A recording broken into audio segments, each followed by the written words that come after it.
you all who have come here in person. It's a rainy day. Visarjan just got over yesterday. Being crowded, roads were crowded, whatever. Thank you for making it here. Those who are joining online, thanks for joining in online. If you're online, please remember the only way we can get your comments and questions is via the chat. So please put it in the YouTube channel. We'll monitor it here and give the speaker the questions as and when you ask them. So for anyone coming for the first time, Chaiandwhy happens at least twice a month. The first Sunday at Prithvi Theatre over here, third Sunday at Ruparel College, both at 11 o'clock. In case a month has a fifth Sunday, a few times a year, we are live from a lab in TIFR. That's online only. The other ones are in person and partly online. The first part of it is going to be on YouTube. So Professor Vidita Vaidya is no stranger to Chaiandwhy. I think probably he's given the maximum number of Chaiandwhys after me. Possibly. Very possibly. Right from 17 years ago when we started this, she's been doing a lot of sessions.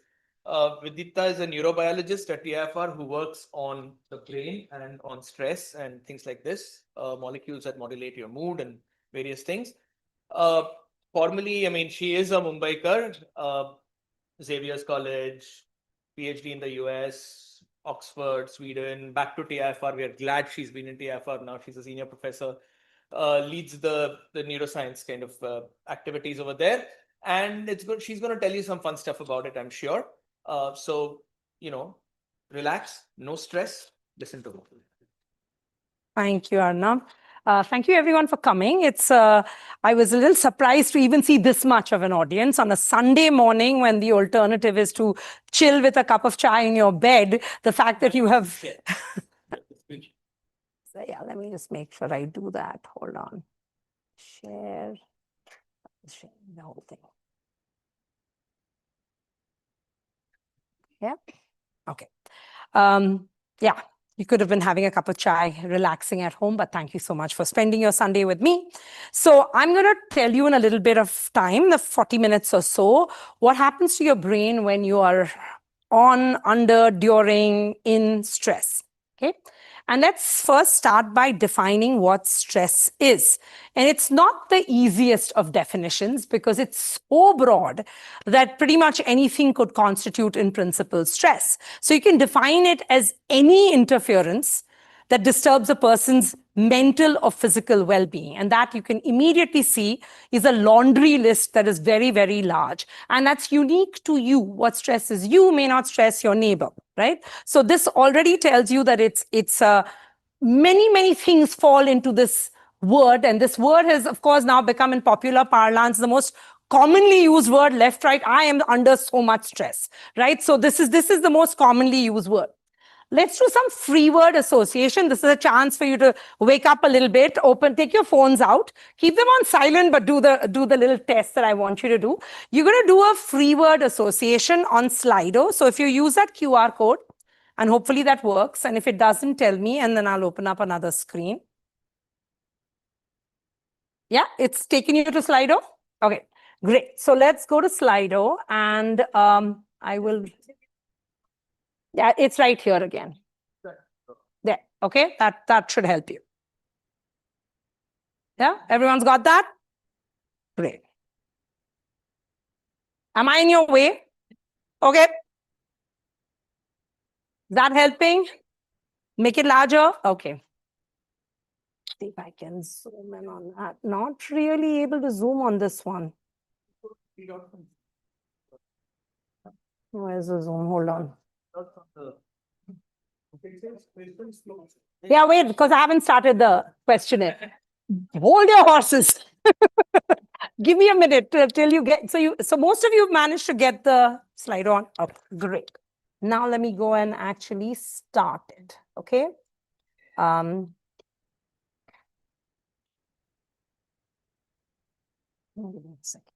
you see it now? Is there a question that's come up? Okay, start popping them in. Horse, interesting.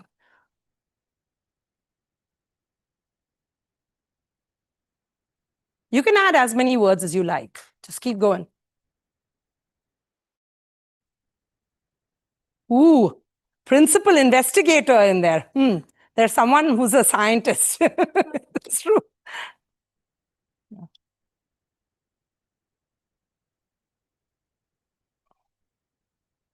Okay, there's one beginning to show up larger than the others.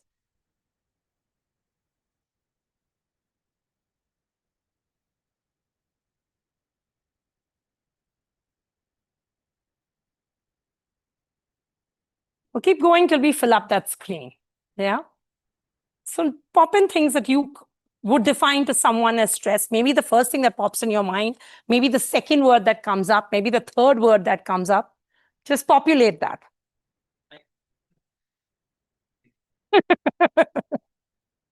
Clearly.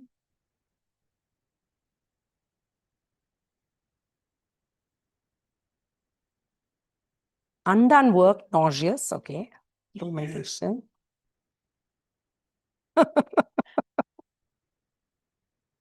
I know.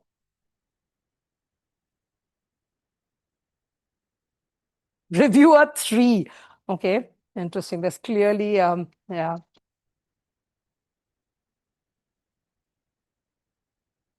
Okay. I'll give it another few more minutes for you to. Those of you who came a little late, if you can just, no worries. The Slido QR code is right here. If you want to participate and put in words that you associate with the question stress. Yeah. Yes.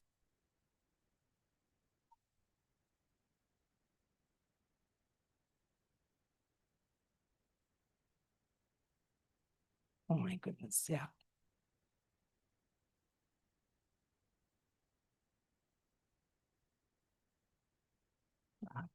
I heard something. You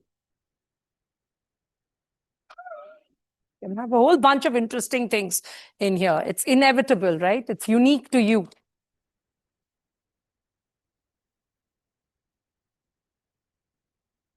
So we have 52 responses so far and 11 participants still typing, or 14 participants still typing. So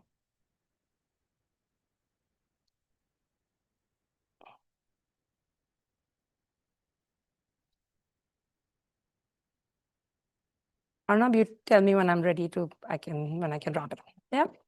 Okay, I'm gonna close this in a minute so that we can just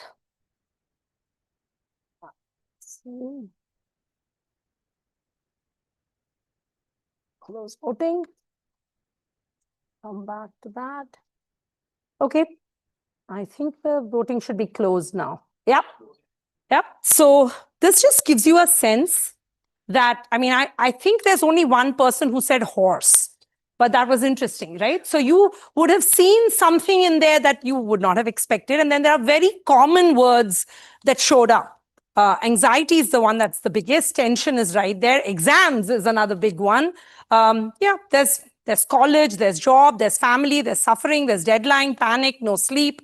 There are a variety of things that are populating this. And so let's go back to our point and let's start diving into this conceptual idea of what is indeed stress. So there are diverse things. Any interference that messes up your mental or physical well-being is indeed stress. And we just did that. So there are diverse stressors. There's some that all of us suffer from. When it's extremely hot, like in Rajasthan, if it's 50 degrees Celsius, everyone is stressed. That's not supposed to be the temperature in the outside environment. And if you happen to be not well protected and it's minus 20 degrees Celsius, you will also be in equal amount of trouble. So there are common stressors across the board. Our body was not optimally adapted to coping with those kinds of extremes of climate and temperature. Okay, so there are common stressors. And then there are unique stressors, which might be unique to each of us. Most of the unique ones often fall into the category of psychological and social stressors. There are acute stressors. So heat hopefully stops at some point and it gets cooler again. There are also chronic physical stressors. And with the world we currently occupy with climate change, this is going to go up. Okay, drought, floods, famine, parasite, viruses, new viruses, etc. And then there is this big list of psychological and social stressors that's only expanding in the modern world. Okay, so when you think about stress, there are acute stressors, chronic stressors, episodic stressors. I just want you to realize that what you're dealing with is a mixed bag. There are so many different things that could be a stressor. and it might be a stressor to you, but not to the person right next to you. More often than not, you would respond to a stress in this category, hopefully, which is positively, to adapt to it, to adjust to it, okay? There's a range in which it remains tolerable, and there's a range in which it moves into being toxic stress. And this is a continuum for stress. And one of the things you have to keep in mind is that it is an individual continuum.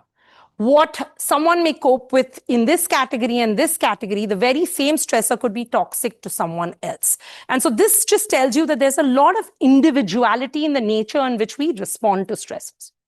All right.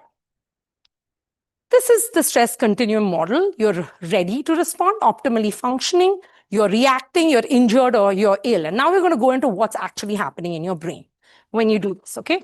I want to give you the complicated picture first, and then I'm going to simplify it, okay? So the complicated picture is even a stressor has many, many variables to it. Multiple influences, how long it lasts, what is the kind of stress, what's the context in which you receive the stress, how old are you when you are being stressed, your sex, your genetic background, multiple additional factors. So there are variables that define how the stress will be processed and perceived by your body. And as far as things that mediate it and respond to it in the body, again, you have a laundry list. Okay, lots and lots of different neurotransmitters and neurohormones that are activated in response to stress. And there are, that's a rat brain, by the way, in case you don't recognize it. It's a side view. So if I was cutting the rat brain like this, that's a side view. That's the front end where the nose would be. That's the back end where the tail would then extend out much further. The dots indicate the presence of receptors for these mediators. Yeah, these receptors. Already it's beginning to tell you that there are many places in the brain where your brain is responding to things that are activated by stress. But I don't want to give you such a complicated picture because you're never going to remember it and you won't walk away with a take-home message. So I want you to know that it is super complex, but I'm going to try to simplify it for you so that you have a clear-cut take-home message that you can walk away with, okay? So yes, it is immensely complex. We're going to focus only on a couple of things. This pathway, to some extent, these players. Everything else, we're just going to ignore, okay? But as you do with complexity, you should know you're ignoring it. That it exists, but we're not going to pay attention to it for today's talk, okay? So let's simplify. If we have to think about the brain and how it responds to stress, we can break it down into 4 obvious chunks. One, you have to have the alarm center, the place in the brain that says, oops, I'm being stressed, or I detect a threat, or okay, right now, this is a stressor for me. Then you have to have an operations manager who does the job of saying, okay, how are you going to respond to that stress? Then you have a biographer who's contextualizing that stress, telling you, oh, you know, this was a similar stress that you perceived X number of years ago. Maybe you'll respond to it like this, and you start using this to predict your future. And then you have the brain CEO that's taking the call on whether you want to control a response, you want to shut off a response, how quickly you want to shut off the response, etc. So this is literally what we're going to talk about today. We're going to talk about the amygdala, which is the alarm center. It's called the amygdala because it's literally an almond-sized nucleus, which looks kind of like the almond, okay? The hypothalamus, which sits at the base of the brain. The hippocampus, which is called the hippocampus because in fanciful imagination, it looks like the seahorse. And so that's why the hippocampus. And then you have the prefrontal cortex. These are the 4 broad brain regions we're going to talk about because they're the main players in any stress response. And just so that you know where they live in the human brain, again, you're looking at a sagittal section. A sagittal section is if you were to cut my brain like this, okay, in this direction. So my nose would be here. That's the back of my head. That's the cerebellum right there. That's the prefrontal cortex. That's the hippocampus. And this structure here is the amygdala. And this then talks to a little structure that pops out right here. That's the hypothalamus up here and the pituitary gland down there. That's going to do the operations part of the job. Okay. Yeah, I can use that. So you have 1, 2, 3, and 4, this pathway. And that's really what was the most conserved stress response pathway across vertebrate evolution. All right. Let's start with the first alarm center, the amygdala. Its job is to say, oops, that's a stress. Okay. So let's say you run into a snake. Well, it doesn't happen so often in Mumbai. But if you did run into a cobra and you saw it, you would be well placed to recognize that as a stressor because you absolutely don't want to go, oh, how cute is that, right? Especially because this could potentially sting you and it could be fatal. So your brain is going to perceive that. And this is actually an innate fear response. Evolutionarily, this has been programmed for you to respond to a cobra. You are not saying, oh, I have never seen a cobra before. It's almost an innate response. For example, a mouse detects cat odor, has probably never seen a cat because it's living in an animal house. It still responds to the smell of the cat as an innate fear because it's now hardwired. There are some things that get hardwired and their survival required. One of those things is this. This is also one of those kinds of things because a poisonous spider will not do you any good in the long term. Okay, so there are innate fears, and then over time you learn fears of different kinds as well. But this stressor, you see it, you detect it. So it's the visual system that's observing it. And then that is actually, there's an input that goes from your eye to a structure, which is a relay center called the thalamus, from where it goes to the visual cortex, which allows you to create the image of this. That's happening super fast. But there's a sideways pathway that's going straight from the thalamus to the amygdala saying, I don't have the time to do all this. I'm just going to bypass quickly. Yeah. Can we find as like Take your time. it's like evolutionary, right? It is evolutionary because if Voluntary action, like it is involuntary. Yes, so now, say, correct. why do we get scared of rats? Because they don't benefit us. They Very harm good. us. Like in the past, we might have had bad relations with them, so they might. Yes, so but we are not innately scared of rats, okay? Those three women who are sitting right there in my lab handle rats all the time. I'm quite comfortable with rats as well. I enjoy them. They're super cute, furry, interesting organisms, but some other people may not have the same response to a rat because they're imagining. Exactly. Exactly. White, brown, black, the whole family of them are not so bad, right? So they're quite cute and cuddly and adorable, but this is not instinctively a cuddly, adorable thing. So, but there are herpetologists who would swear by them and say, what fascinating creatures they are. So you can override it as well. That itself also tells you that you have the ability to say, that's a scary organism. I need to give it the respect that it deserves. It's not scared of the snake. Then they could be in trouble in principle. Because if they say, here's this fantastic black mamba or cobra, I'm going to go hang out with it, it may not want to hang out with you. And evolutionarily, you tend to get eliminated. Yes. If you have that sort of a permanent strategy of wanting to hang out with a black mamba and So over time, that tends to get weeded out in civilization because you're not going to hold on to those individuals in your species because they would be in trouble, right? Interesting point. Cockroaches, I understand. There are many people pathologically afraid of cockroaches, but the cockroach is not doing anything to you. So that is a very nicely learned response. Yes. So insects tend to be in that category. Yes. Okay. So let's carry on. That is a big organism as well. Here are acute, obvious physical stressors. But for example, right now, if you think about what's happening in Punjab, this is a chronic physical stress which is available in your environment that is actually strongly traumatic and is going to evoke a strong stress response. Drought will also do that. So will, for example, dengue. If you get bitten, by an infected Aedes aegypti, you get dengue, you are going to have a stress response. So you are responding to parasites, climate change, major disasters with a stress response. Some have an obvious termination date. Some hopefully have a termination date and they are episodic. They happen every now and then. But as we see climate change increase, this episodic frequency increases. And so it starts becoming way more chronic than you want it to be. Then there is this category. This category is one which we can call man-made.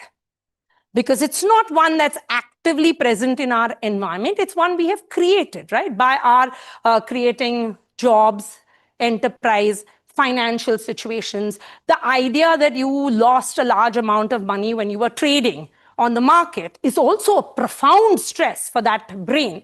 But it's a one in which sometimes you have no control over that set of circumstances. So it's something that you can define as a stress that is psychosocial. Okay. This, which is again, most of us do not realize, do you keep track of how many hours you spent on your device? I just want to show of hands to say how many people are tracking how many hours they spend on their device. Okay, now we're going to do one more experiment. Okay, out of 12 hours, let's say 12 hours we will give as largely functional. What fraction do you think you're spending on your device? And I will give a number, and I just want to see hands. Don't worry, this is not a shaming exercise. We're all in the same 50%. Okay, all right, out of 12, that means you spent 6 hours. Guys, be honest. Come on, be honest, 6 hours, right? Okay, fine. And we'll define this not just as social media. It's a device, a computer, a phone, iPad, any electronic device, TV, Netflix. I'm including it all. In a 12-hour window, do you not spend more than 6 hours? Come on, people, let's be honest. Okay? Okay, so we are all spending this. So a large amount of our time is spent here. So this is our major world influence in which we're going to encounter stressors. We are going to encounter stressors here. What could that be? Social exclusion, social isolation, a feeling of disconnectedness. There are a variety of stressors that can emerge from this world as well. Okay. Then there are these, the adrenaline junkies amongst us, and there are plenty, because now we are not dealing with a world in which we are running into a tiger while going for a walk. It's not a standard part of our daily existence, right? But you might like that whole idea of pushing yourself to the limit. In principle, there's a certain perceived safety in doing this because there are supposed to be checks and balances. But this is essentially putting yourself, yeah? Of course it can. So people have severe phobias, for example, to spiders. Acrophobia. Yeah, it can. And so for someone, this is entertainment. For someone, this is a phobia, right? So it can be both. Okay, so let's then go with where does this go? So let's say you're, yeah. On the very base main Yeah. stress, which all of us have access. What about little things that build up? Cumulatively? Yeah. Just Yeah. I mean, think about it as a bucket. So the question is, what if, I mean, the obvious stressors set off the alarm center and give you a perception of threat? What if you have small, low-grade stressors that sustainably, cumulatively end up giving you that same response? It absolutely can, but that's highly dependent on when your bucket gets filled, in a sense, right? Let's say you have a deadline to meet. The deadline starts becoming much more stressful when you're 1 week away from it than when you're 6 months away from it, right? So it is a small piece of your life. It might be not even the most important deadline, but it is existent. It starts becoming larger and larger. You procrastinate, which is a standard thing that all of us do. And as it starts getting closer, you suddenly see the size of the stressor beginning to get larger and larger. Much the same way, cumulative stressors, which are low grade, if you cope with, they may never cross the threshold. Of course. Of course.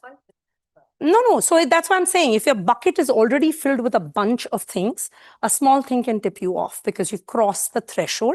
That's highly individual. I mean, there's someone sitting in a traffic may have a complete breakdown, or someone sitting in traffic says, hey, this is just a great chance for me to listen to this podcast. I'm just going to use this opportunity. So there are different strategies with which people would cope with that situation. Yeah. Babies, like snakes, like very young. So yes, for certain things.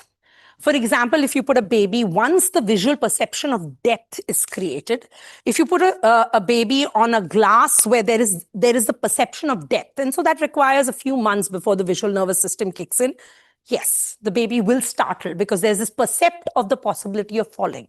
So yes, some of these things you get a strong response to. You will already start getting responses to face, because we're evolutionarily programmed to respond to this, this, and this. Our visual nervous system is seeing contrast here, and contrast here. So if you were to sustainably make an angry face at a baby, or a fear-inducing face, or something that causes threat, the baby is evolutionarily programmed to sense it. So if you go to hold a baby and you make the most growly face possible, it's unlikely that, so there is a perception already kicking in, and that comes in fairly early. But the snake, okay, so no one's done that experiment, thank God, which is somebody, Pythons are given less than 1 year old. So Okay. play with them. So it's a learned behavior for them.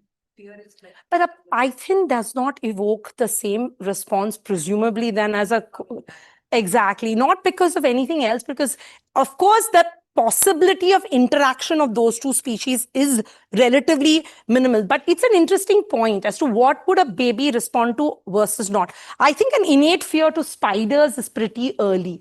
That's an interesting thought, that if pythons don't evoke that fear, that we would expect it to some degree, because of the fact that you can, that's a small enough size that you could be crushed, right? So there is that size perception, but I don't know if that's necessarily innate that early in a thought. It's an interesting thought. Okay, so what happens is, once you have the alarm response, you then convey this to the hypothalamus, and you also convey it down to the sympathetic nervous system via the brainstem. Okay.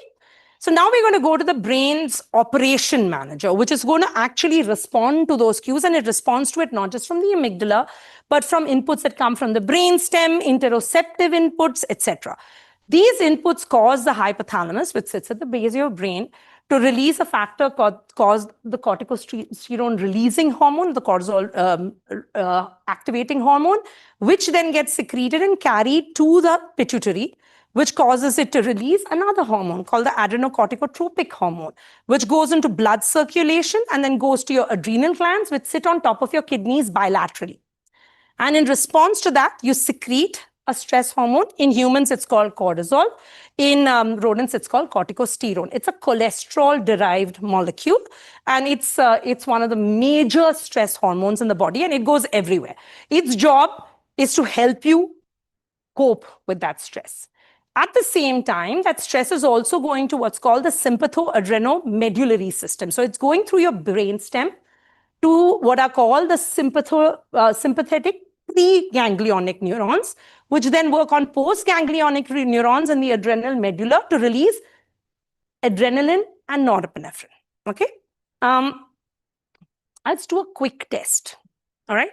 I want you to count backwards from 100 quickly in your mind, and let's just do if those of you who have a smartwatch, do you have can you see your pulse? Anyone have a smartwatch, or can you? Okay, good. Let's do an experiment. Let's get to know each other. Okay, this is going to ensure that there is some. You're going to ask the next person mental math questions. You will ask them to solve times tables, which collectively most of you in this room should have forgotten by now. Okay, or at least. Okay, we're just going to do quick mental math. So you have a partner, just find a partner, put your hand on their pulse. Then ask them the question and measure the response. Okay, do you see a peaking of the pulse rate? Okay, let's take time to do that experiment.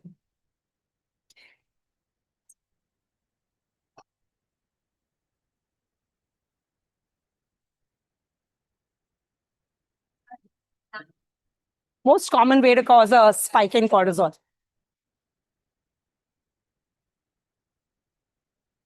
Can you take it out for a moment? Yeah. Something new. Yeah.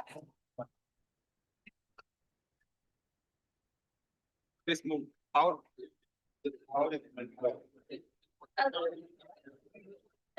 Said something about the snake, right? Will the baby feel? Did he actually? Yes, because. You have to be able to see it. The depth. So.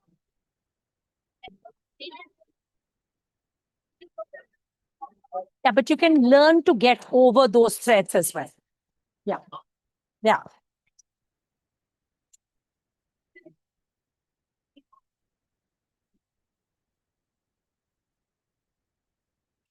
You can learn it. Yeah. Yeah. Yeah. Okay, guys, how are we doing? Have we seen any increases in pulse rate? Yes? Okay. So this is singularly the fastest of, if I was to have a salivary cortisol measurement, most of you might have shown a small peak in salivary cortisol because doing mental math under pressure for about 95% of the population, with the rare exception of people who love doing mental math, is a quick stressor. It's going to give you an increase in cortisol and it's going to give you an increase in adrenaline. And that's to improve your arousal, increase your attention. You should have gone back to baseline by now or very shortly, right? So it's just a quick adaptive cue that allows you to focus, bring your mind to the problem, attend, and if it's not a paralytic stress, you will handle it. However, if you are traumatized by a math teacher early in your childhood, and then you are put through this, the thought of doing math may potentially evoke a much longer lasting cortisol response and a much longer lasting adrenaline response because it's evoking biographic information from the past that provides the context for the present moment. Yeah. Okay. So what's the stress response system going to do? It's going to dump out cortisol and adrenaline that's going to go through your bloodstream to all organs in your body, including your brain. And its job is to help you adapt and survive quickly. Okay? It was evolutionarily designed for acute physical stressors that are fast, where you deploy your response quickly and you terminate that response as quickly as well. So, for example, it'll change your breath rate. It'll increase your heart rate, as we just saw. Of course, mental math is not what it was evolutionarily designed for, but nevertheless, it converts glycogen to glucose. Glucose is going to go everywhere, including to your muscles, because you want to mobilize those muscles to now potentially run away if you need to. Yeah, you need more energy, but you're also not sending it everywhere equally. Okay, it is being deployed as appropriate in different brain regions. There's tunnel vision, which is allowing you to dilate your pupils to get as much information as you possibly can. In case you're in an environment there where there's a large amount of light, you need to just have your pupils dilated.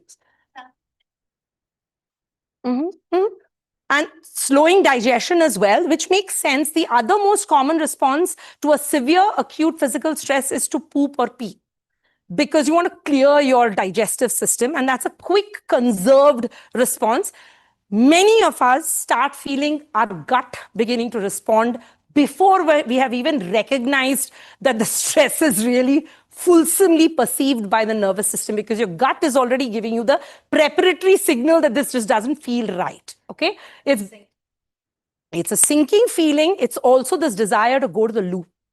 It's a very common stress response, is the desire to just say, let me find a restroom, I need to evacuate my bowels. It's actually, and if one of the things that you see with a rat when it is stressed is that the number of defecation pellets, you clearly see them go up because it's under stress. You're clearing your digestive tract. You don't have time at that time to spend time worrying about absorption of nutrition, etc. You're just going to clear it. Right? You're going to shut down your reproductive pathways, because at that time it makes no sense to focus on that. And then, of course, sweating makes sense because you're also cooling your system down. Yeah. Cortisol is a cholesterol-derived neurotransmitter. And so it's a neurohormone that is synthesized from cholesterol. You want me to talk about the biosynthetic pathway a little bit, or? High cholesterol. Yeah, great question. I wouldn't worry so much about the high cholesterol. High cholesterol is actually one of the side effects of chronic stress as well. The other question may be interesting, which is what happens to all those people who are on statins, who are bringing their cholesterol down forcefully. What is that doing simultaneously to the available source for some of you? So yeah, so that opens up questions and debates that are not completely clear and resolved. But it is an interesting point, which is cholesterol biosynthesis is the precursor to eventually getting the whole stress hormone, not just stress hormone, pretty much most of the hormones, testosterone, estrogen, all cholesterol derived. So, you know, those are all your steroid hormones that are coming from that biosynthetic path. Yeah. This one is just very fine. It is a primal instinct, but it's co-evolved at the same time as many other hypothalamic pathways have, which include the pathways for temperature sensation, the thyroid hormone pathway, as well as regulation of reproduction. So they co-evolved many of these pathways at the same time. Yeah? And they're old, yes, they're very evolutionarily old. Yeah.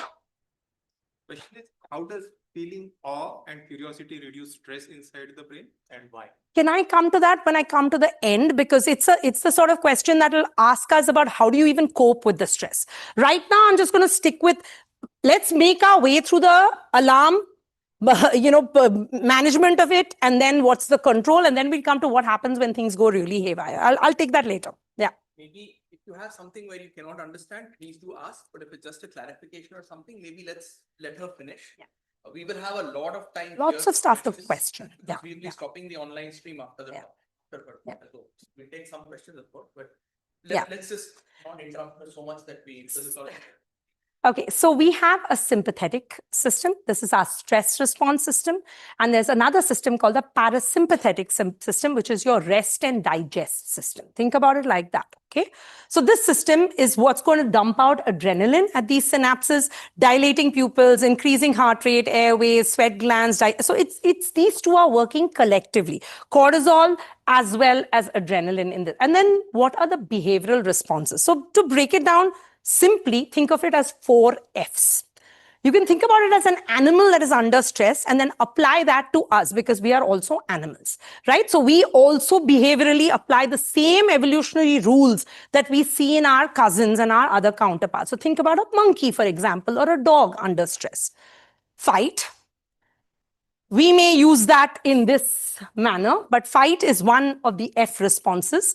Flight is the other one. Freeze is the third, and fawn is the fourth. Okay, so let's say okay, now think about the situation and imagine that it's an acute physical stressor. You are a person who has run into a snake. We'll call it the snake anyway, okay, for the moment, or let's switch to a tiger. This would not be a smart physical strategy for you. So hopefully biographic information and other things tell you that you're better off here or here. These two are better, more optimal. In this, you hope you will not be noticed. And in this, you hope you get away as fast as you possibly can. This is not an available option. And certainly, this is not an available option either. You will just be feed for the tiger, right? But you have seen animals, when they are being attacked, move into a submissive position. That's something that animals do as a potential way. And we do this as well. When faced with a chronic threat, let's imagine a boss who we know is utterly wrong. There is an option to do all this, or another option is to just say, yes, of course, you're right. Even when you know blatantly they are wrong, because you're now accommodating and moving into a fawn mode, which hopes to resolve the problem, not in the long term, but at least temporarily. So these are the 4 Fs of the stress response. Okay, let's keep going. So we now have the alarm center that's detected the threats. You have the response center, which is dumping out cortisol and dumping out norepinephrine. And that is going to every organ in your body as well as your brain. And it's telling your body, we are under a stress or under response to a threat. And we have to tackle it. Okay. And then there are major targets of stress hormones in the brain. And I'm only going to tell you about 2 because they're probably the 2 most important. There will be many other people who disagree with me because there are other very important circuits as well. But for simplicity, we'll talk about the hippocampus, which is this structure, and the prefrontal cortex, which sits right behind this part of your head. Okay. So the hippocampus is really your reference point. It provides context for anything that happens, and it helps you make reasonably sensible predictions for what is likely to come in the future based on a pool of information you have from your past. Okay. And then this is your structure that's analyzing all the information that it has received, designing what's the most appropriate plan to go. But these are slower working structures. They kick in a little later than your acute fast response. Your acute fast response is meant to help you immediately. This stuff is kicking in within few minutes time scale. Okay, that's happening. Especially your sympathetic nervous system is fast. You saw right there that you felt an immediate shift in your pulse rate, and that's quick because that response is really quick. Cortisol peak is within the first 15 to 20 minutes, but it's coming out within minutes, okay? This stuff is kicking in at the same time, but a little bit slower. So what is it doing? Let's look at this, okay? The job of the hippocampus is to shut off the hypothalamus. One of the jobs, not the only job, but one of the important jobs is to shut down the HPA axis, which is it's now taking your operations manager and saying stop. Okay. Now that stop is based on contextual information it has. You have run away from the tiger. You are safe in a building. There is no point at this point having your cortisol, your adrenaline, everything going. So that contextual information has been processed enough to kick in with saying, shut this down. We don't need this anymore. So you're carrying information from all your sensory systems that's gone to your hippocampus that's now taking a call to say, I'm going to inhibit the HPA axis. Okay, so that's the HPA axis being inhibited by the hippocampus. And cortisol has diverse effects on the hippocampus. In the short term, not only is it doing this, but it's also receiving cortisol and it's responding to cortisol as well as noradrenaline, right? There's a window in which stress enhances the function of the hippocampus. And all of you would have seen this. A little bit of nervousness or a little bit of anticipatory stress improves your performance. You have a little edge that you bring to the game. Let's say you've gone to play a tennis match and you went in completely not bothered, relaxed, etc. You may do really well, but that slight anticipatory stress where you prime yourself for what is coming actually boosts performance. So there's a zone in which stress is a eustress, as in it's beneficial to let not just your body, but also your brain, including your hippocampus, optimize learning, optimize memory, optimize function, and then there is a window in which it slides. Once cortisol levels go too high, noradrenaline levels go too high, you start moving into the range of toxic, out of tolerable into toxic fast, right? Now that's the sliding scale. What I also want you to appreciate is this is not hardwired. This is fluid. It shifts based on context, your early life, your environment, your context, your circumstances, who else is in the system with you, your support structures, etc., have a way of making this fluid in a sense. So that's because you can change the receptors that are responding to these hormones in the brain. You can change levels of these receptors by epigenetically modifying. Okay, let's go to the PFC, the prefrontal cortex, which is the CEO, okay? That's also, most of it shuts down the HPA axis. There are some substructures that actually activate it, but we will ignore that for the moment. Let's just think about it as the PFC being the main circuit besides the hippocampus that provides negative feedback to this HPA axis saying, ho gaya, stop, bus, okay? We're not doing this anymore. And that's interesting because when you look at it, the prefrontal cortex's job is to help you to really drive coping strategies. Its job is to inhibit the amygdala. Its job is to now activate the parasympathetic system, which was your rest and digest pathway, not your sympathetic nervous system, which was your stress pathway. Okay? And it does a whole bunch of things. I don't want you to worry about this for the moment, but that's its broad job. Okay. So let's think about where we are. Once stress is perceived, you switch on the hypothalamic-pituitary-adrenal axis and you switch on the sympatho-adrenomedullary axis. Basically, you switch on and noradrenaline, adrenaline.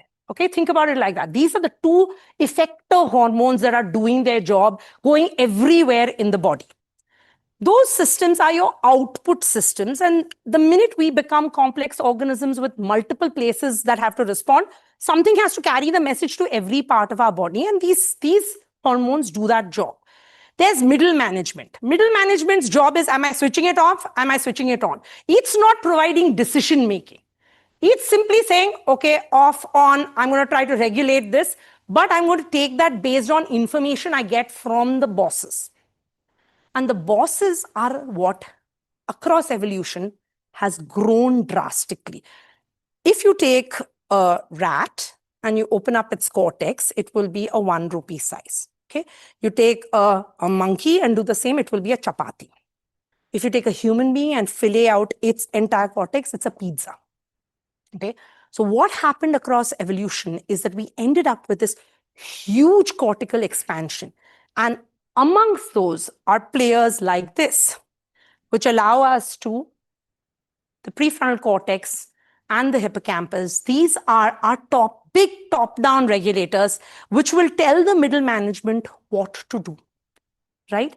And allow you to modulate how long you activate the systems. How quickly do you shut them off? Are they inappropriately activated? Are they sustainedly activated? So having an optimal function of this and this is critical to be able to regulate the HP axis. But this is what they were evolutionarily designed for. Okay? They were evolutionarily designed for a context like this. This is the Maasai man who has chased away a lion, or lioness, actually, since lions pretty much don't do any work and it's the lionesses who do it all. So yes, chased away a lioness who was attacking his cattle. There would have been context, one lioness, not a pride. There would have been information, can I pull this off? There would have been all of that, and there would have been a cortisol, there's obviously a big cortisol peak in this animal, there's a cortisol peak in this animal, and there is a cortisol peak in this animal, right? All of them responding, but this is a terminated event. It will end.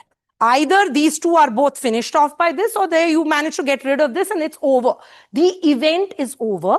You now have biographic information about this event for the next time you come into such a situation, using that to strategize optimally whether you can take on such a challenge or it's better to get away and compromise the cattle. Sometimes you may have to take that call, right? So this is the situation for which this was evolutionarily designed.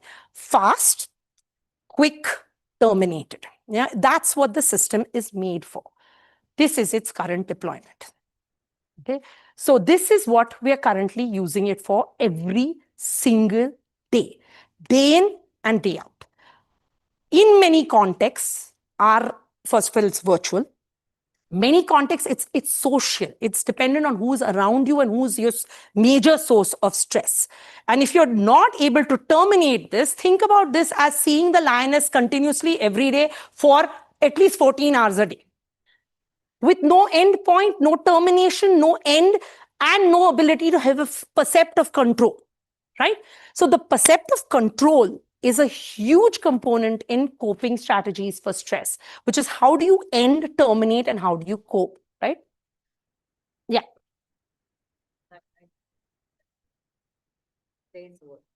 It's just the same thing. Responses are just going on building up. It could be for something much simple than lying, but if the response is the same, so the stress levels are. Yeah, so there is a sense that we live in more stressful universes today, but that's based on two things. One is our perceptive stress, and one, the reality of what is actually in the environment, right? So you can see with many human beings that when put to the test with genuine challenges, they can surmount them.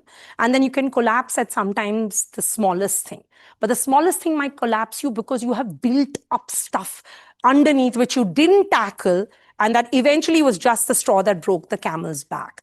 But usually you will find that most people adapt to small-scale stressors. We have fairly incredible adaptive strategies to be able to cope with small-scale stressors. For them to cumulatively tip you over the edge, it's usually other factors that come in that will tip you over. A small stressor, like for example, traffic, is actually a relatively small stressor unless you're stuck in it for 5, 6, 7, 8 hours. But let's say, and it's an annual, daily, everyday, continuous experience, right? But there are coping strategies. And different people will cope with it, but it's not usually a deal breaker. It's not going to send you to the psychiatrist, usually. What might is that event of being stuck for 5 days on one day, built up on a history of other cumulative stressors, maybe the tipping event that gets you into that room, but it's usually not the deal breaker. Like in front of a computer. Exactly. Feelings. Yeah, but sitting in front of a computer day in and day out is not the cause of the problem. How you perceive that is the cause of the problem, right? I mean, you could, in principle, sit in front of the computer day in and day out, and that might actually be a source of joy. So I don't want you to walk away thinking that that's the ultimate stressor. Not at all. There might be an opportunity to connect with human beings. Let's say you're isolated during COVID. This became a saving grace. You were on Zoom talking to people, your family elsewhere in the world. So it doesn't have to necessarily be that object. It's what's going on in your head associated with that object that determines it. Yeah, because the minute you go into the space of psychosocial, it's very obvious with an acute physical stressor to see that there's a survival component. You appropriately don't respond, you're in deep trouble. But when you're in these situations, there's no obvious survival threat. It's the percept of that moment that changes. Yeah. And there's a huge intersectionality to it, which is that so that's something that one has to be really aware of. Two individuals sitting in front of that same stimulus are carrying contextually extremely different life histories. And so very often when you take an environment and you put a stress as a factor, you will have to realize that that stress is going to land very differently for people in the room. Not just that, but their life histories will determine it. So for example, let's say someone is marginalized in that room. That one is going to feel that stress way harder than someone that belongs to the in-group versus the out-group. The minute you start looking at human societies, there are in-groups and out-groups, and those in-groups and out-groups are fluid. In certain contexts, something is the in-group. In another context, that shifts and something else becomes the in-group. The in-group is a protective mechanism. You belong to the majority. It protects you because you perceive yourself as protected. The minute you're not in that in-group, the same stressor is hugely highlighted and magnified for you because your world is different from that of one who belongs to the in-group. So we have to remember this context hugely because there's a massive intersectionality on it, especially for psychosocial stresses, which are the major stresses for our world today. Yeah. Is it also whether you are in control? Or it absolutely is to do with whether you're in control of the situation. So there's a beautiful experiment that was done by Stephen Meyer's lab. It's based on a learned helplessness-like model in which you take two rats and you give them, they're both put next to each other, and they're in a wired cage which has a mesh at the bottom. Okay. Now the mesh at the bottom gives you a mild foot shock. The kind of shock you get when you have static. If you open the handle of the car in the cold, sometimes you get a little bit of a zap. And then actually sometimes it makes you open the handle with your elbow because you're a little scared to touch it and don't want to get a shock. So it's a mild foot shock, but it's a shock nevertheless, and it's not pleasant. The animal has a wheel in front of it. Both of them have a wheel in front of it, which you can turn. And by turning the wheel, you terminate the stress. One animal has a wheel that terminates the stress for both itself and the partner. The other animal has a wheel which it can turn as much as it wants, but it is decoupled from the stress. So now the identical amount of foot shock is experienced by both because they are yoked. So the one who has control is controlling it for itself and its buddy. That other one is getting the same number of shocks, but it has no association between any control and shutting off the shock because it's all controlled by the partner. The animal that has control, now when you put it in another context where there is an escape possible, here there is an escape, but you have some other inescapable or escapable stress. Let's say you put it in a room where there is one area in which a shock is perceived, and then there's an escape to another safe area. The animal that has control will easily learn the escape and go. The animal that had the history of uncontrollable stress won't even try. So despite having had the exact same number of foot shocks, the perceptive control is sufficient to change your response to a completely novel and new environment, simply generalizing your experience of lack of control in one environment to another environment. Now we know the circuit that actually does this. It's basically the prefrontal cortex talking to the raphe. Okay? The prefrontal cortex has to shut off the raphe, which is another nucleus in the brainstem, and that is done by the perceptive control. So for example, if you ectopically go and activate the prefrontal cortex of the animals that had uncontrollable, you can make them into believing that they have had control. So you can flip it. Or if you shut down the prefrontal cortex of an animal that had control, you will flip it into behaving like it was not. So control is a huge factor in determining how you perceive stress. Or, either you can avoid it or you can enjoy it. Yeah. That kind of a response, where does that come from? I mean, that eventually comes down to saying how you're going to, if it's not a pain associated cue and it's just an event associated cue, it terminates. Yeah. Yeah. 95% of people will talk about talking. Yeah. There are some people who will say, "Chodo yaar, Correct. mahine ka salary aata hai." That's it. Yeah. Just look forward to the salary at the end of the bill. Which Yeah. is good. Live it. I mean, that's one coping mechanism. It's essentially a way of saying, I'm just going to ignore X, or I'm not going to allow it to happen. That's not that easy to do, though, because sustainedly, when that happens chronically over longish periods of time, it usually erodes one's sense of self-worth. To tie it up purely to, it's an interesting question. It's a coping strategy. There's no question. But there are active coping strategies and passive. Passive coping strategies is what it would fall into the category of, which is that here's a situation, I don't have a choice. I have to bring bread into the household. I don't have the option. So yes, I mean, it's a passive coping strategy. Yeah. Yeah. I mean, Sorry, in the interest of time. I've seen this crowd and this, Yes. level would have spiked. His cortisol has spiked. And now if we don't go out, he'll have stress kilos. I got it. I will do this as fast as I can. Okay. But let's not interrupt. Okay. So it's a system that was obviously best designed for quick deployment and rapid resolution. So let's say this is the window in which this is hypercortisol, this is hypo. This is more cortisol than you want it to be in the range of. This is very low cortisol. Both ends are not great. So you don't want to be in a system where you don't have a stress response. That's actually bad for you, right? I mean, this inverted U is true. You want to be in this optimal range. You don't want to be nothing. That is also not good because then you don't have any way of coping with stress at all. So adaptive responses allow you to do this and set you back to what's called a homeostatic balance, bringing you back to your steady baseline. In other situations, you go into a range where you're not able to get back to this homeostatic window, and you set up a new state, which is called allostasis. That means a new shifted baseline. Okay.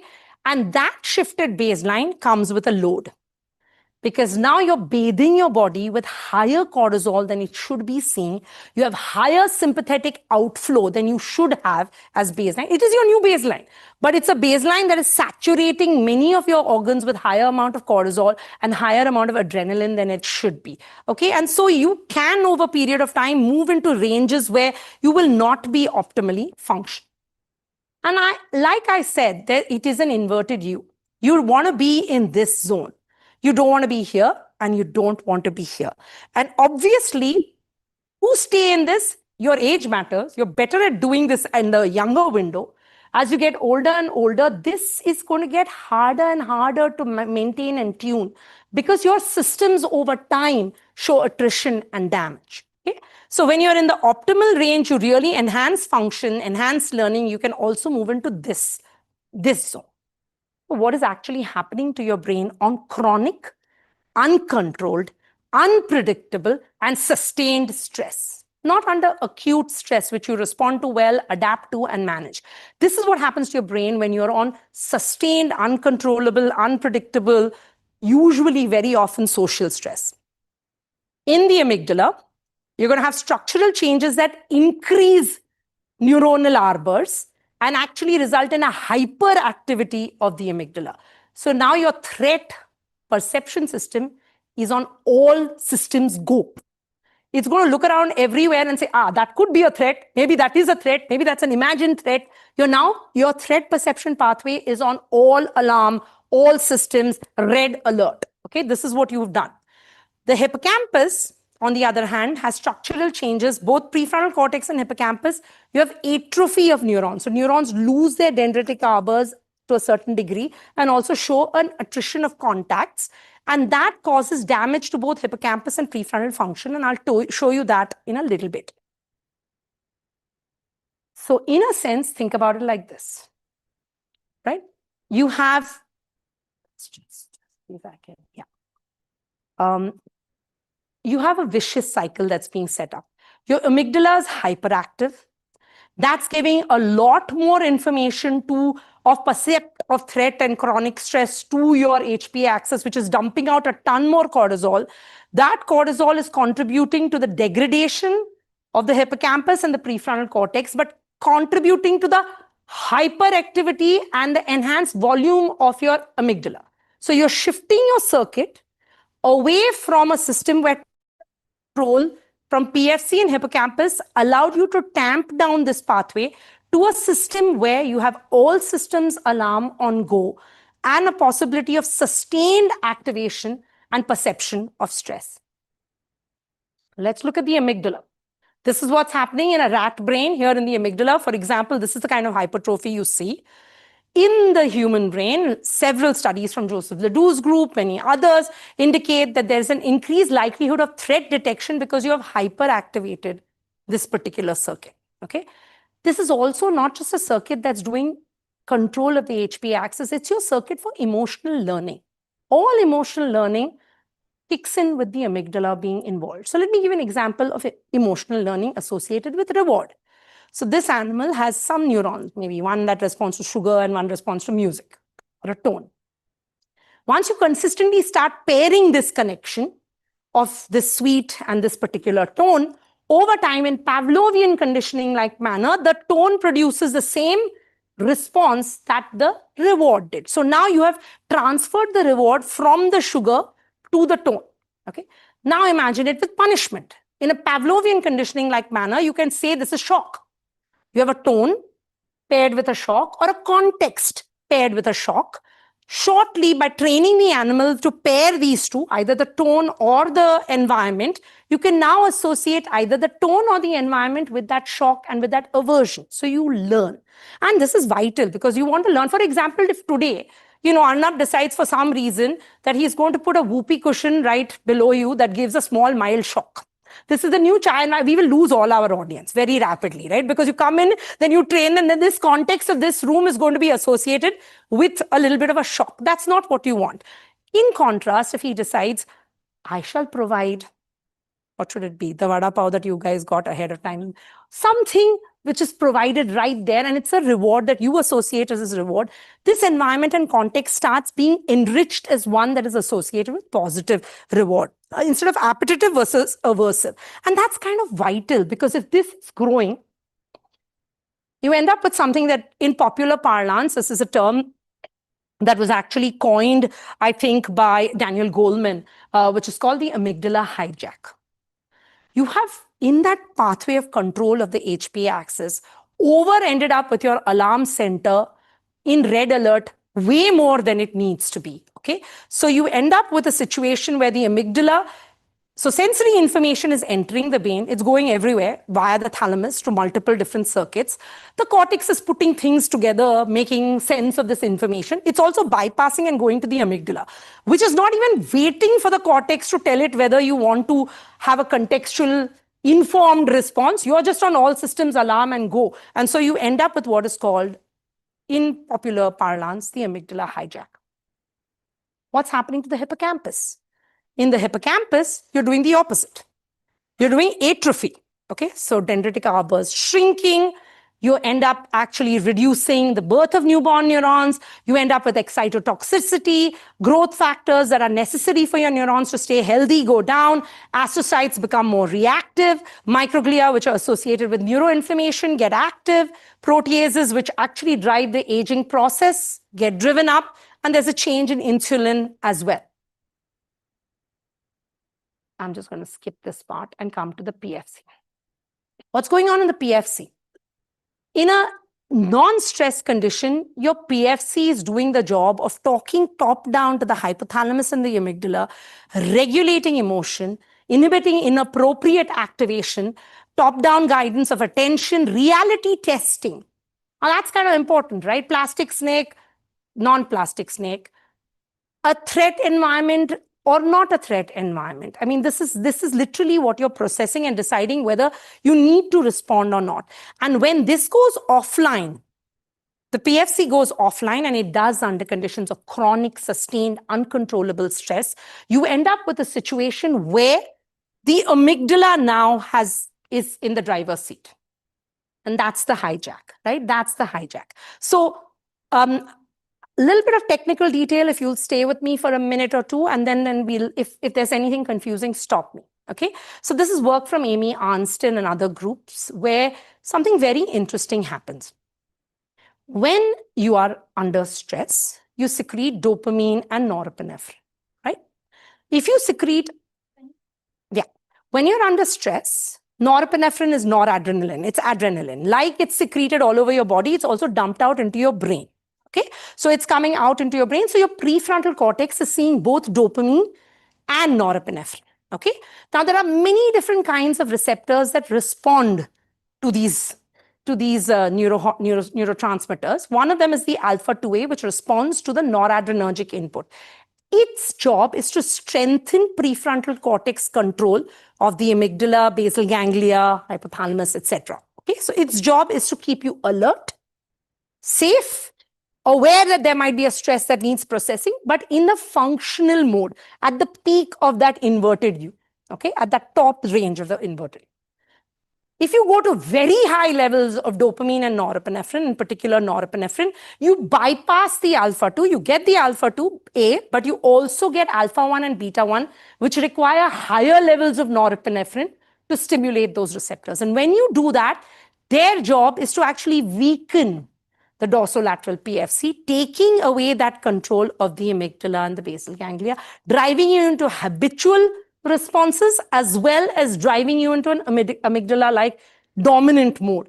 And why is this happening? And this is for the aficionados in the room. Not everyone necessarily needs to get this, but the bottom line is this is what is happening. Under stress, the alpha 1 adrenergic receptor as well as the beta 1 and the dopamine 1 receptor cause a cyclic AMP gated potassium exodus. So potassium leaves, shutting down the activity of your prefrontal cortex neurons.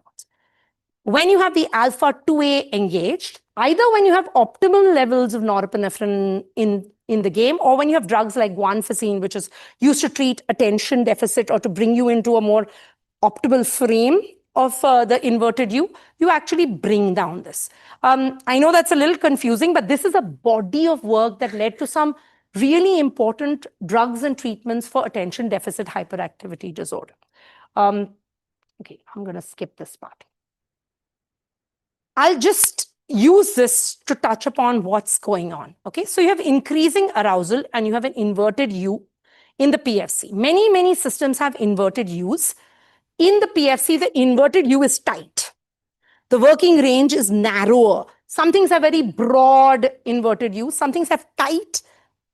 Optimal range is just like there's a short, tight window. And that's literally what's going on in the PFC. Let's take public speaking. This is the peak. Okay, which means that I currently have norepinephrine definitely floating in my system because I'm doing public speaking, right? I can be either the alert relaxed or I can be the alert pressured. If I'm in the optimal range, if I've gone the other side, I've gone into deer in headlights, which means I've looked at all of you and my brain has switched off. Everything I wanted to say, I have forgotten. I stood here and it's just gone straight from my mind. And many of us have watched people be that person who's deer in headlights. Anyone who has done public speaking either to a very large audience or where you're under pressure, sometimes you might have this moment where, oh my God, I rehearsed this so many times and everything has just gone blank. I have just forgotten everything, right? You're in this, and then this is, you've checked out. Right? You completely checked out. That is when you're in the nervous breakdown state. I can't even imagine public speaking. If the thought of public speaking 2 months later is causing me ulcers at the moment, that can also be a state, by the way, for people, right? And this other end is when you're in deep sleep. This is the dribbler, okay, which is where it's unfocused, poor concentration. But this is an interesting place. Both of them are alert, but there can be a pressure associated with it, or there can be a relaxed state. And a lot of that is being determined by the way your PFC is being modulated through different receptors via norepinephrine and dopamine both coming in, okay? On this end, you've gone very strongly alpha 1, beta 1, D1. On this end, you're actually optimal alpha 2. Okay, and when you're here, you're actually shutting down as well. Both ends, you're shut down. Now, only the good part of it is here, you're usually sleeping. which is not a bad thing. That's actually good for you. It's good to be in this state regularly so that you can stay in this state once in a way. Just to give you a sense. Now, this also holds true at work. Because you bring your PFC to work every single day, right? You have this inverted U. You want to be here, creative, flexible, etc. You're still performing pretty well even in this focused state. But if you keep doing this every single day, 24 hours all the time and don't switch off, over time you will slowly move into this range because you're pushing your systems with no rest. Okay? Optimally, you want to be here. And then you go down this road to stress, inflammation, severe stress, unmotivated. This end is also not great because that means you're not at the optimal zone when you're, and work should be a pleasurable exercise. It isn't always, but that is the reality. Just so that you don't imagine that you're the only one going through this. You have a boss at work. If you're lucky, this boss is a reasonable human being. If you're unlucky, this boss is a nightmare from hell. It can happen, right? And sometimes it's just the luck of the draw, right? Your boss is also got a prefrontal cortex, who also has an inverted U. So this is not this person who does not have the same brain responses that you do. That person is also responding from an inverted U. You can have an owl. God, don't we all want an owl? Confident, wise, open-minded, open to criticism, open to dialogue, etc. You can have an eagle, who's still optimally functional but authoritative, assertive and self-promoting. You can also have a wolf or a mouse. I want you to think about the 4 Fs now. Why mouse? Mouse sounds a little weird, right? When I was chatting with these guys earlier, they're like, why mouse?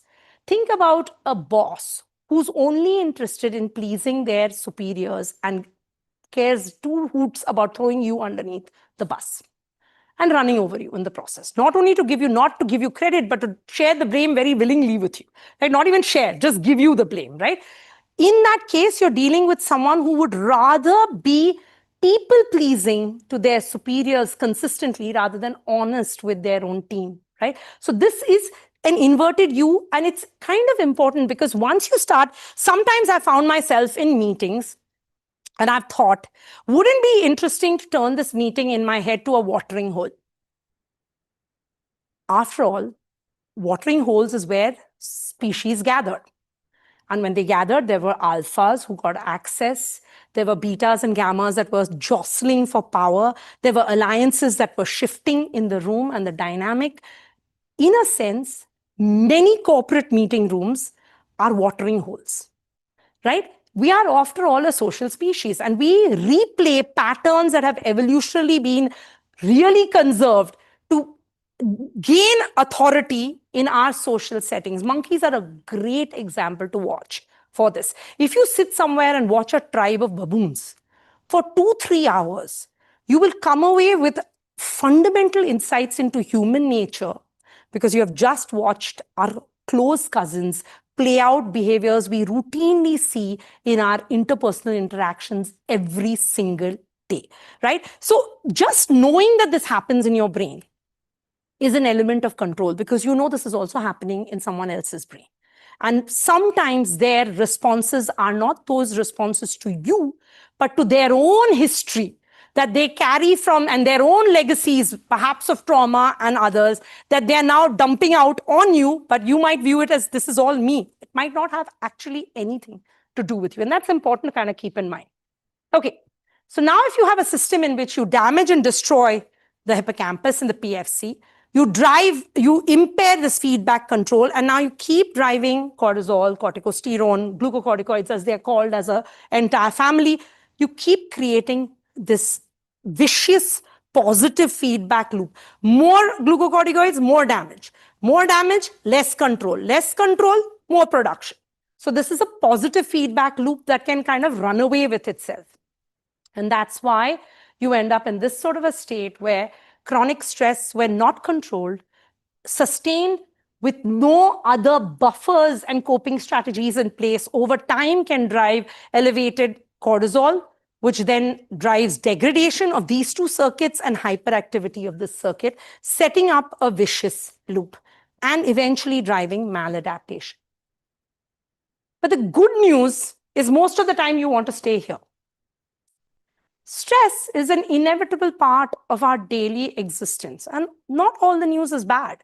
We are fairly capable of adapting to diverse circumstances. Our systems are wired to help us do so, but we have to use them optimally and appropriately.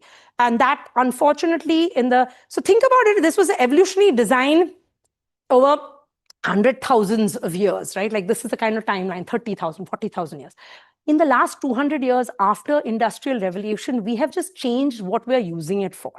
It's a drastic shift. It's not on the evolutionary timescale for our systems to adapt to. And so we have to think about what we're using our stress response pathways for. And when the responses are maladaptive, they're linked to a number of things: depression, post-traumatic stress disorder, and anxiety, cardiovascular disease, hypertension, gut dysfunction, irritable bowel syndrome, colitis, Crohn's disease. Some of them, it is precipitated. Some cases, it's exacerbated. Some cases, it's absolutely causal, okay?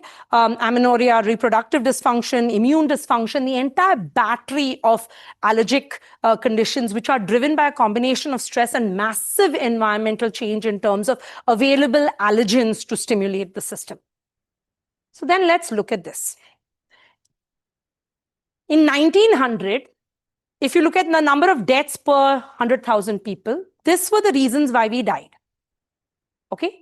This is 2010, it's still about 15 years ago. But look at we live a lot longer and better. Well, we have not done a great job of finding ways to expand lifespan and expand health span at the same time. We've done lifespan really well. Health span, we are struggling with. So there is a problem when those two come in discordance, which is lifespan goes up, but health span doesn't match that kind of thing. But we do live longer. We live significantly longer than people who lived in India in the 1940s. Just think about what we're doing in 2025. Many of us would know 80-year-olds and 85-year-olds and 90-year-olds, which would have been unheard of for our parents when their grandparents did not live to be that age, right? So you can see this changing. Our parents are living that age. So this is a totally different change system it comes with its own complexity, because we as a pool of people don't know how to deal with caregiving burden. It is one of the biggest sustained chronic stressors in our society, and we are not prepared for the scale it's going to go into, because we will have a rapidly aging population with a sustained stress burden of care, and care is always distributed differentially across people. So this will come with its own complications. But nevertheless, it's obvious that the disorders we die from today have a strong stress component. Is it all bad news? No, it's not all bad news.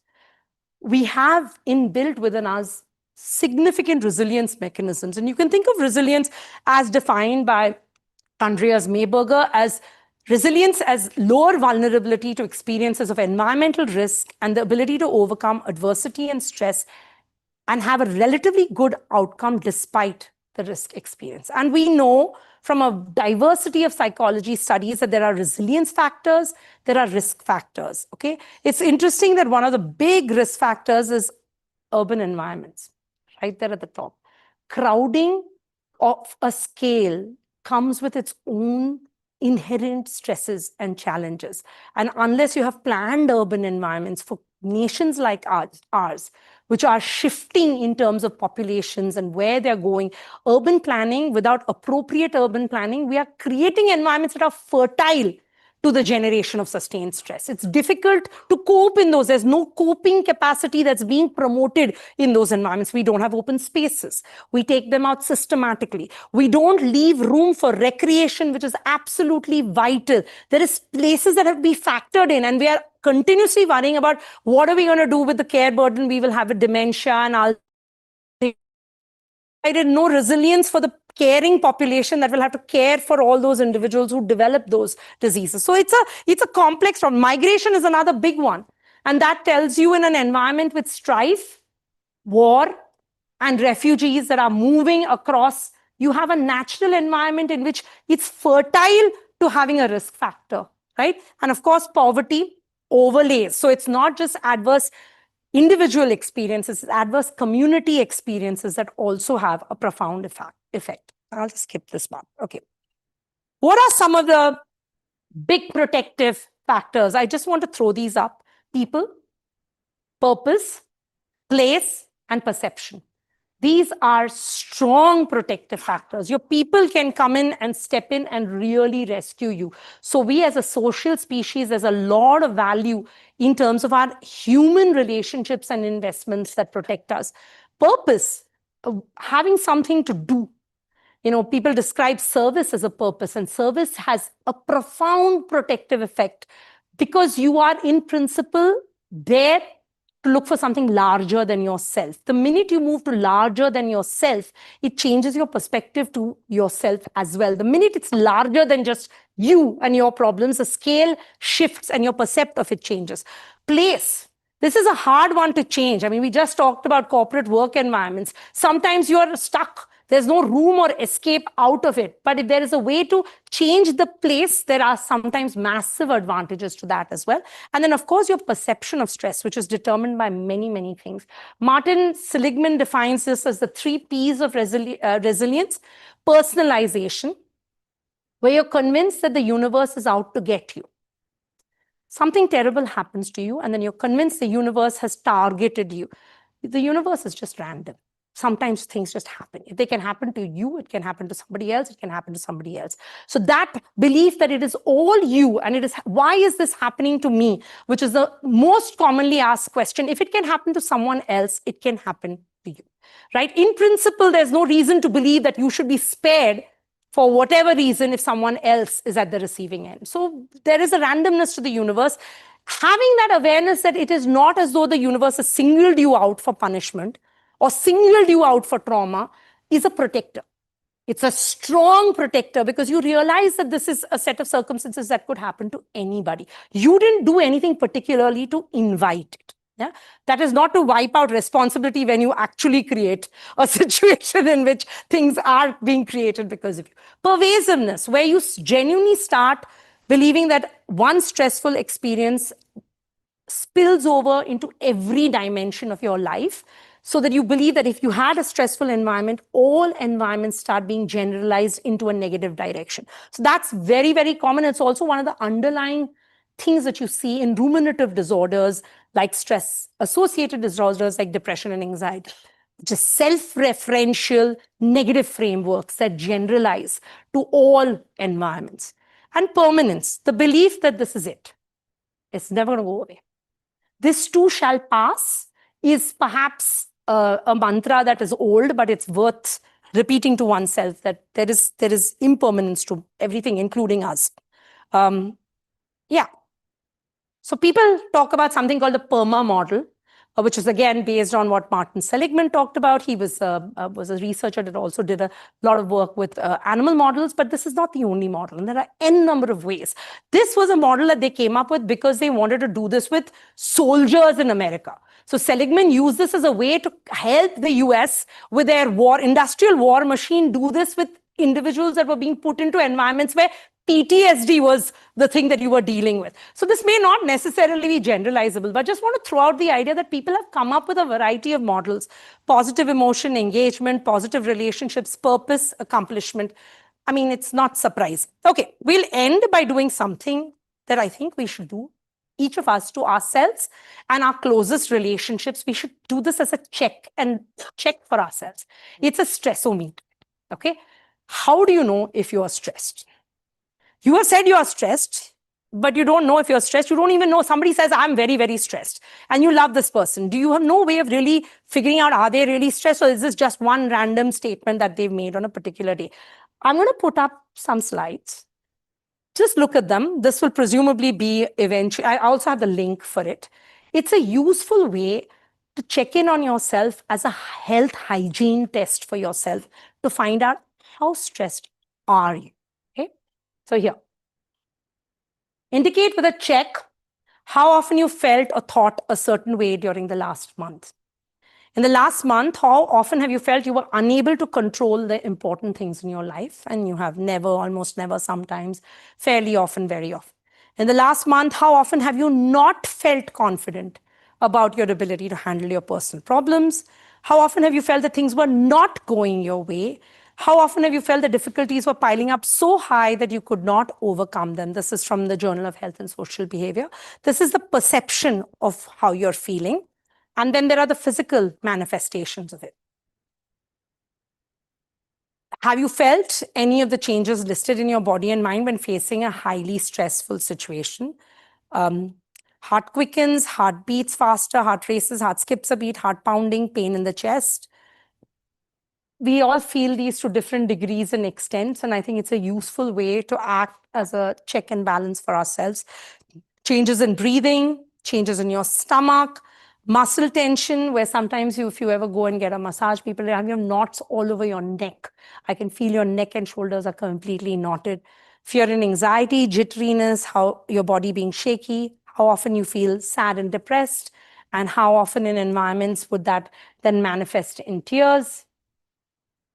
Anger, clenched jaw, gritting your teeth, blood rushing to your head, wanting to smash something, wanting to scream and strike someone, sweat and perspiration changes, sensations of sinking in the chest, constriction, tightness, inability to focus, changes in urges and craving, increased movement towards rewards which are not natural rewards but are substance abuse related rewards because they become a proxy for a natural reward. Sleep changes, insomnia. This, by the way, is one of the biggest protectors, and we are dealing with a society with much more fragmented sleep. Far more effective sleep is a big protector. Other changes, and the more you score, you have a sense of it's a gauging to find out where you are. Yeah, I am done. Now we can take more questions.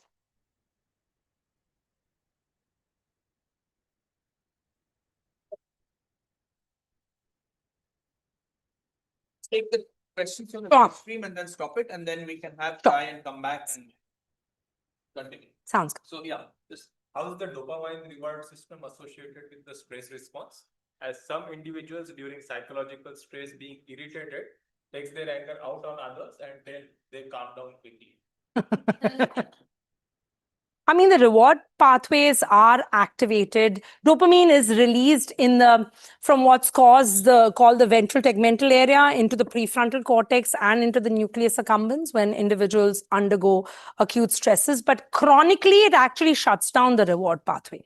And so you're associated with requiring higher and higher stimulus to meet the same basal level of pleasure. And so the switch, so for example, stress will sensitize you towards increasing your likelihood to moving towards a substance of abuse, be it alcohol, be it nicotine, be it cocaine, heroin, the entire battery of substance abuse. Stress is a sensitizer. It tends to move you in that direction. Now, the idea of beating up on someone so that it gave you a temporary relief is again, so there are what people describe as toxic coping strategies. And that's one classic example of a toxic. You have become a profound stressor to someone else to release your gasket and open up, really. But over time, that's not really a coping strategy at all. It's a toxic coping strategy. Temporarily, it may give you a perceptive relief, but it's fragmenting your entire social environment. So it's associated with cumulative stress increasing for you. How does feeling awe and curiosity reduce the stress? I think feeling awe and curiosity is a profound resilience factor. Our species has the unique capability of having this. This is why, in some ways, faith is a protector.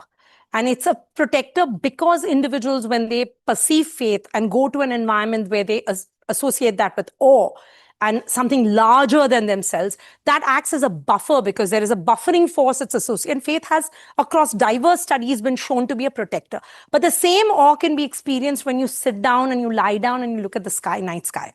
When you have a magical night sky out there, you can feel the same awe when you look through a microscope and see profoundly beautiful neurons sometimes. I'm sure we've had those, oh my God, this is so cool moments. I think when you feel that something is much larger than you and you are not the center of all reference point, that moment of being aware of one's individual smallness on the scale of what is around us is a very profound protector. So absolutely, no question. Awe, purpose, meaning, faith, all are strong protective factors. Feeling awe Oh, no question about it. Yeah, it should be. We should all spend moments in our life ensuring we fill up that cup regularly. Okay, so on that note, we will stop the live stream. And in-person audience, please go grab a cup of hopefully still warm chai. Sorry. And come back and you can ask her. We'll come back. Let's give her a break. Okay.